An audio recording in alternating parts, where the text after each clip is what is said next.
आइए डिस्कस करते हैं दिल्ली हाई कोर्ट के एक जजमेंट के बारे में।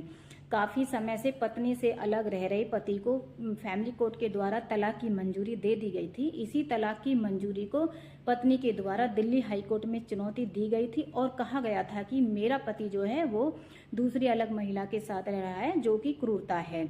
लेकिन दिल्ली हाई कोर्ट ने पाया कि पत्नी पर भी क्रूरता के आरोप लगे हुए हैं और यह कहते हुए महिला की याचिका को खारिज कर दिया। दिल्ली हाई कोर्ट की बेंच के द्वारा यह भी देखा गया कि पति पत्नी जो है काफी लंबे समय से अलग रह रहे हैं और इसी दौरान पति का अन्य महिला के साथ रिलेशन में रहना क्रूरता नहीं है।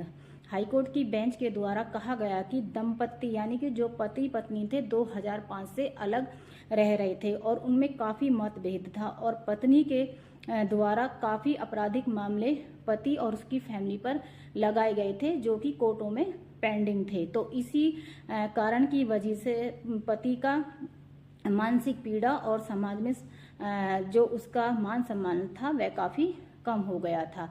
कोर्ट की बेंच के द्वारा यह भी कहा गया कि यदि मान भी लिया जाए कि पति अन्य दूसरी महिला के साथ रह रहा है और जो है कोर्ट में उसका तलाक का मामला लंबित है और वह जिस महिला के साथ रह रहा है उससे उसके 2 बेटे हैं, तो भी यह क्रूरता की श्रेणी में नहीं आता है, क्योंकि दंपति काफी लंबे टाइम से अलग रह रहा है और अब उनके आने की संभावना नहीं है।